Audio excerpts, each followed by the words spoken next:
Hello Yokota and anyone else who happens to be watching, and welcome to your OT Weekly.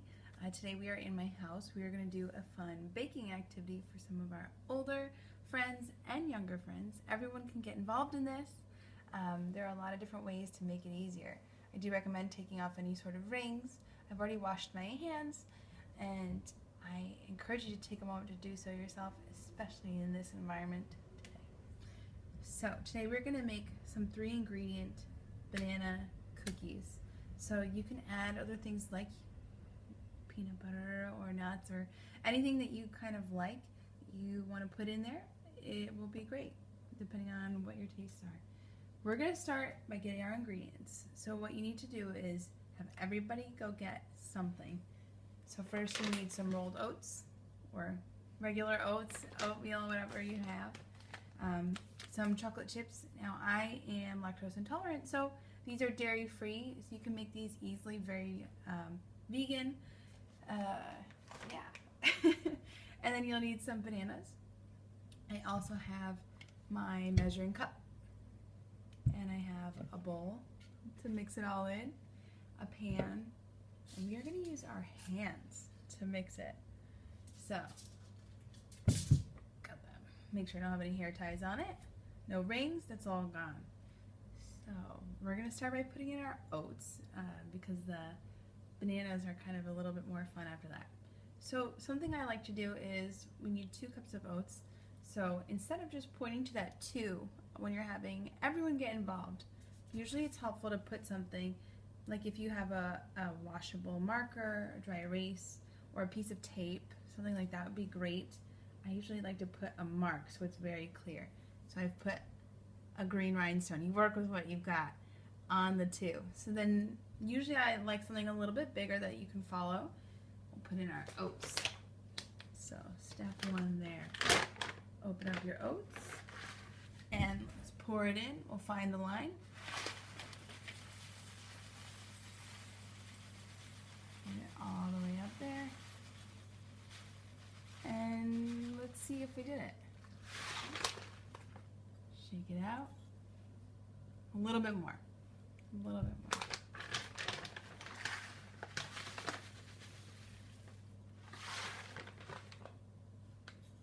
Here we go. And you can see that it's at that 2. We found our rhinestone line, and we can pour it into our bowl. Right in there. The next ingredient is to have about 2.5 mashed bananas. So that can be, if you have the small ones, you might want to do 3. If they're bigger, you'll do 2.5, and then maybe munch on the rest. This is the part where you're going to get messy, and it's super fun. So you're going to squeeze and mash the bananas with your hands. You can also do this with a fork if you have anybody who's texture averse, or if you just don't really want to get your hands dirty, that's also totally fine. For me, I think it's kind of a fun thing to include and gets everybody involved, but they can get involved in a different way too. So what you're going to do is you're going to take the banana, you're going to try and squeeze it, mash it into your bowl, which is a weird texture in itself, but it's a fun thing to do. You're going to keep going, get all of your bananas in there and mashed. Now the extra ingredients that you'd add, you can add however much you want. We will be putting these in the oven to bake for a little bit, but you want to be mindful that you aren't adding anything that needs a long baking time. It's only 10 minutes in the oven. So the whole thing should take about 15 minutes. I'm squeezing my bananas right now. You could talk about what the banana looks like.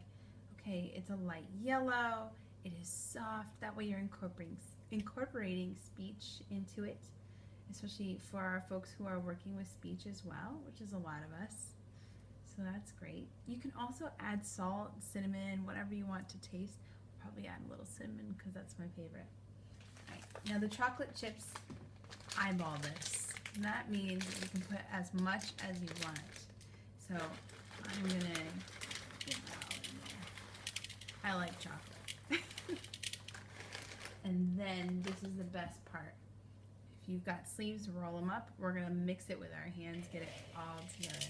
And I'm telling you, get your hands in there, mix it. Oh man, has a very interesting feel.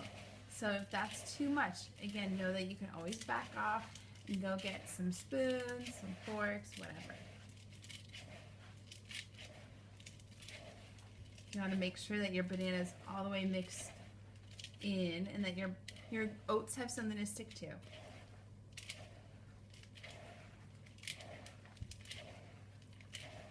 Now some people like to add peanut butter because it's a little bit more sticky for this part especially, but you don't have to. You could do whatever you kind of prefer. If there are peanut allergies, that's also something you want to avoid, of course. So now we're going to try and get these onto our plate or a pan. I've put down some foil on my pan to get it ready. You can spray it if you'd like. For me, that's just enough. I'm gonna stand up, take my little clump there, make it kind of into a ball, and put it directly on my baking tin. I'm gonna just put a couple on here so you guys can see it together. Keep in mind that your hands are messy. You're gonna wanna wash them before you go around touching everything else in your house. So I'm getting all of these on my baking sheet.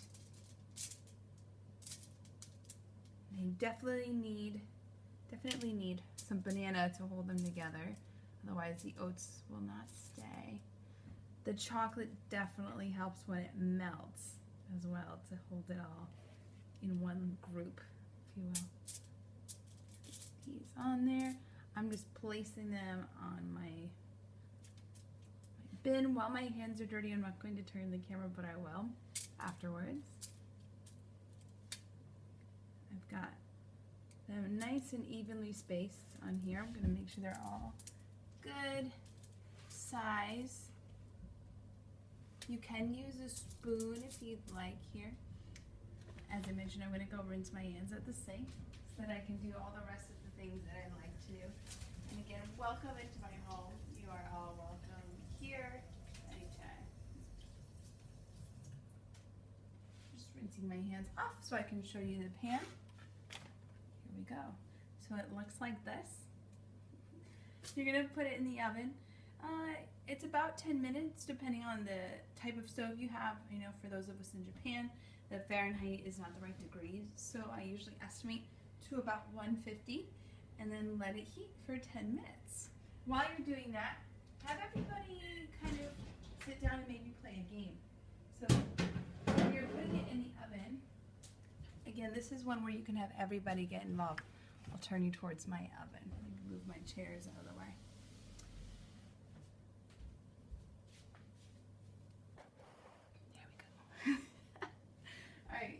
We're over to the oven. You can have everybody be a part of this too by having them put the numbers on. So you're looking for 150 if you're here in Japan.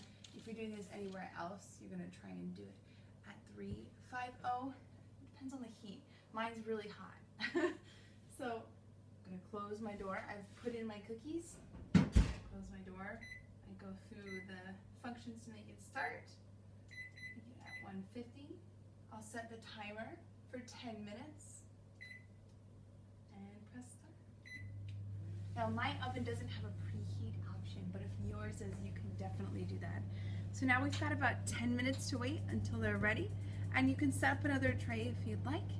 But this has been our OT of the week, and I hope to see you guys soon.